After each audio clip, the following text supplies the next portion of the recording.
Yo, so what's up guys? Welcome to this channel. I'm Mr. Edison. Today we are going to learn demand.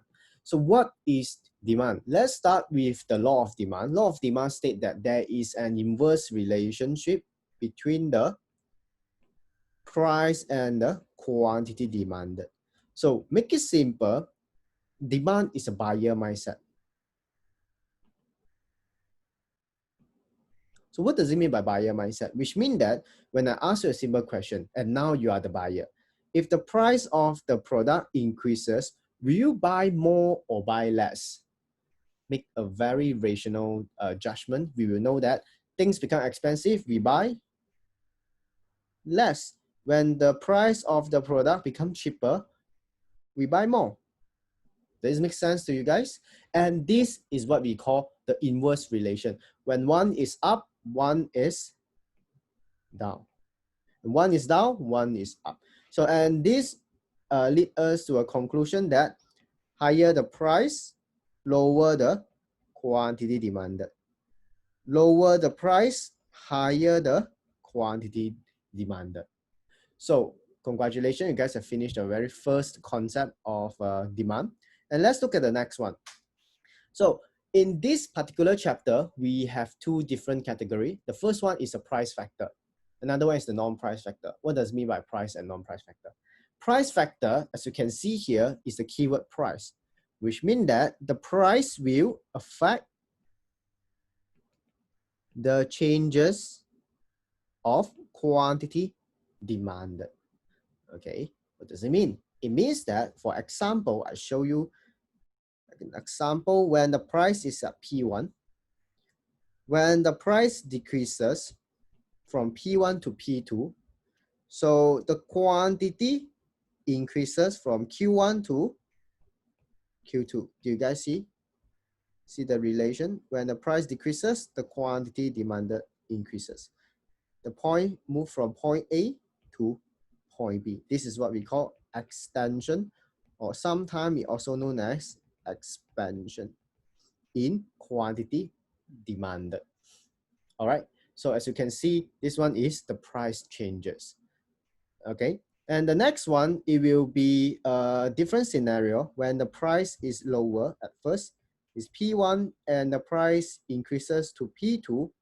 So the quantity demanded decreases from Q1 to Q2. Okay, and therefore you will see there's a point here, A to B. This is what we call contraction. So how I know that? Because the quantity demanded decreases. Okay, contraction is where your quantity demanded decreases. This is where your quantity demanded increases. So some of you might ask, sure, why the graph is a downward sloping? Because at the top here, we have know that the relation between them. So higher the price, lower the quantity demanded. And therefore, the graph is always downward sloping. Okay, so just now I have mentioned and I asked you guys to highlight the keyword price factor. Why is price factor? Because the quantity demand changes here, they are fully based on the changes in the price. If when you see the word price, change in the price, we know that the question is going to ask you either extension or contraction. Okay, and the next part, we are going to talk about demand. So here we talk about quantity demanded, and next one is demand. So let's look at the non-price factor. So non-price factor representing price unchanged. However, the quantity demanded changes. Okay, what does it mean? It means that if, let's say, there is an external factor affecting the demand of the product, and it will shift the curve, okay, out, and or it might shift the curve in. So this is what we know as shift of the curve. Just now, this one is what we know as the movement along the curve. As you can see, it's from point A to point B. This one is shift from demand curve D1 to D2.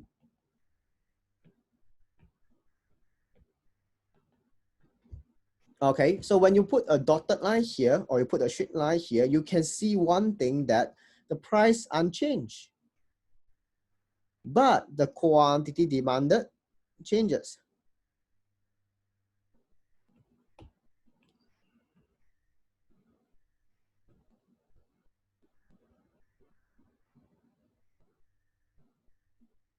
Okay, so as you can see, this one is Q1 to Q2, quantity demanded increases. And this one is from Q1 to Q2, quantity demanded decreases. By looking at this diagram, what can you conclude? We know that the red color line is the new demand curve, and which means that for this demand curve on your left side is there is something happen here. There's an external factor that affect the curve to shift rightward. Okay, sometimes it's known as rightward, or you can say shift to the right. So right is always increase in demand. How you remember that? That's a tips. Remember, the whole world population, majority of us, we are right-handed. So everything increases, we will always benefit, it will be beneficial to the right-handed people first. Okay, and this one is quantity demanded decreases is leftward or left. All right, so far so good. And the next part, we are going to learn what are the famous non-price factor that shift the curve. Let's look at the first one, price of substitute. What is mean by price of substitute? For example, substitute is the product that can be replaced by another close substitute. For example, in this case, I will use Uniqlo and H&M. They can substitute each other, I would say, just a very basic concept. Or McDonald's and KFC, they can substitute each other because they are in the fast food industry. Okay, so price of substitute. Let's say I put myself in the shoe of this one, H&M and KFC. So my price of substitute, let's say for the case A, for the scenario 1 and scenario 2, if the price of Uniqlo increases, what happened to my quantity demand? I am H&M right now. So when the price of Uniqlo become expensive, people will not buy Uniqlo and instead they will buy H&M. Therefore, the quantity demanded for H&M increases. As you can see, if me as a H&M, did I do anything? No. Did I change the price? No. This is what we call external factor, non-price factor. I doing nothing, but there is an impact that change the demand curve of my product.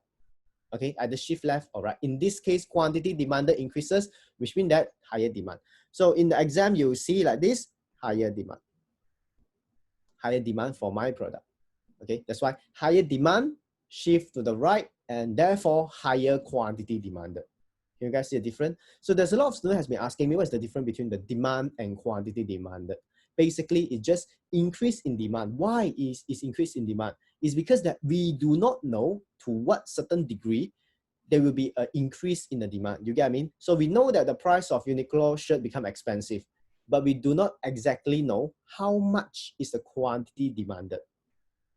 Okay, but we know that demand will increase, generally speaking. Okay, for the next one, if let's say the McDonald's price decreases, you as KFC. So now do you think people want to eat KFC or McDonald's? McDonald's become cheaper. Based on the law of demand, McDonald's become cheaper, people will buy McDonald's, and therefore it will reduce our demand and eventually reduce in quantity demand. Simple as that. Okay, and the next one is price of complementary goods. This one is complementary. You see the word COM. Normally, I remember like this, combined together. One of the best example is the movie ticket, price of movie ticket and the popcorn. If I ask you, the price of movie ticket increases, what happened to the popcorn? Most of the people, they won't buy popcorn like randomly, right? You will always buy popcorn when you watch a movie in the cinema. So that's why if let's say the price of the complementary, in this case, it will be your movie, will you buy more popcorn or not? Movie ticket become expensive, you watch lesser movie, and eventually You buy lesser popcorn. So lower demand, lower quantity demanded. Okay, so if the price of complimentary job, watching a movie become much cheaper right now.